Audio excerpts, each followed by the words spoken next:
All right, let's talk Texas Longhorns here for a little bit. This is a Texas team coming off a defeat that we all know no one expected to happen. Certainly not like that. But there's a reason Georgia is one of the top contenders in college football and has been for a number of years.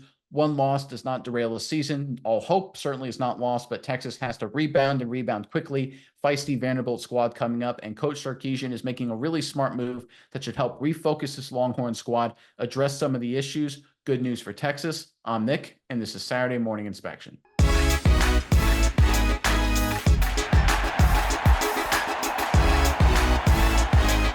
All right, like I said, Texas Longhorns team looking to build off of a disappointing loss and move forward. And the quickest way to do that is with a good performance against a very feisty, kind of tough Vanderbilt squad. This is an opportunity for Texas to turn things around. A lot of eyes are on Quinn Ewers, Arch Manning, that whole quarterback position. But Sarkisian is making an interesting focus this week. He's staying away from that side and focusing on big boy physical football. I think it's the right move to make. Let's pull up this report courtesy of SI.com. The Texas Longhorns offense is looking to rebound against a gritty Vanderbilt team that showed up in this week's AP poll for the first time since 2013. One of the glaring problems that the offense showed against Georgia was the run game, as 29 yards on the ground was the season low by a wide margin. The previous season low was $177 against Oklahoma. But with that being said, this was the first game all season that Texas had to crawl back in the game. We're always at our best when we have balance, Sarkisian said Thursday. And with Vanderbilt coming up, who allows 116.3 yards per game on the ground, which is bottom 5 in the SEC, Sarkisian is confident that the run game will get its style back. I think the runners are ready to go, Sarkisian said. They've been challenged all week, predicated on how last week went. Sarkisian said the run game has something to prove with the physicality, specifically mentioning physicality. He mentioned how everyone needs to be more physical for the run game to improve, specifically the offensive line, who allowed Georgia's defense to 10 tackles for losses. Again, he's not talking about Ewers. He's not talking about Manny. He's not talking about passing. He's talking about physicality, power football. This is the kind of under the radar secret sauce for Texas, is their ability to pound the rock, their ability to be balanced.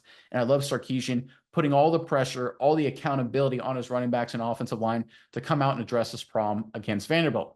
Miles, I'm curious what your thoughts are on this. But first, Texas fans in the comment section below, obviously looking to bounce back in a big way after a disappointing defeat at the hands of Georgia. Give us your prediction, final score. Longhorns, Commodores, Texas, Vandy, SEC matchup, right? Give us your prediction, final score in the comment section below. But Miles, what are your thoughts on this latest news out of Texas? Yeah, Nick, I think this is a really interesting approach by Steve Sarkisian and this Texas team, because when you're the top dog, which Texas is one of the top dogs, it's easy to come in against one of these teams that's perennially been not as good, and that's Vanderbilt. Although they've snuck some good wins in this year, Alabama, do we know how good Alabama actually is? Who knows? But I think Vanderbilt is a team that easily can be looked past by some of these other top tier programs, especially when you're Texas and you're not used to the SEC. You don't know what Vanderbilt is capable of. So I think coming in here and, just being, we're top dog, we can run over Vanderbilt, we don't even really have to pay attention to them. That's a mistake. I think a lot of teams do that. New head coaches, like, again, Alabama, do that. They don't know what this team is capable of. Texas, on the other hand, Steve Sarkisian, on the other hand, a veteran of the coaching game, says, hey, we're not even going to pretend like we're the top dog. We're going to pretend like a team that just lost to Georgia. We're going to play underdog now. We're going to use that loss to help us say, hey, we need to get the running game back on track. We need to come in here. We need to be more physical. We need to go up against our SEC opponents and impose a dominating will on them.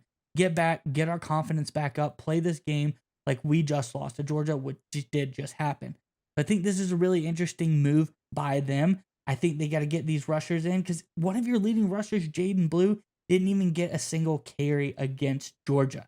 I mean, they really abandoned the running game quite quickly, and it's been something that's been a premier ability of this team going throughout the season.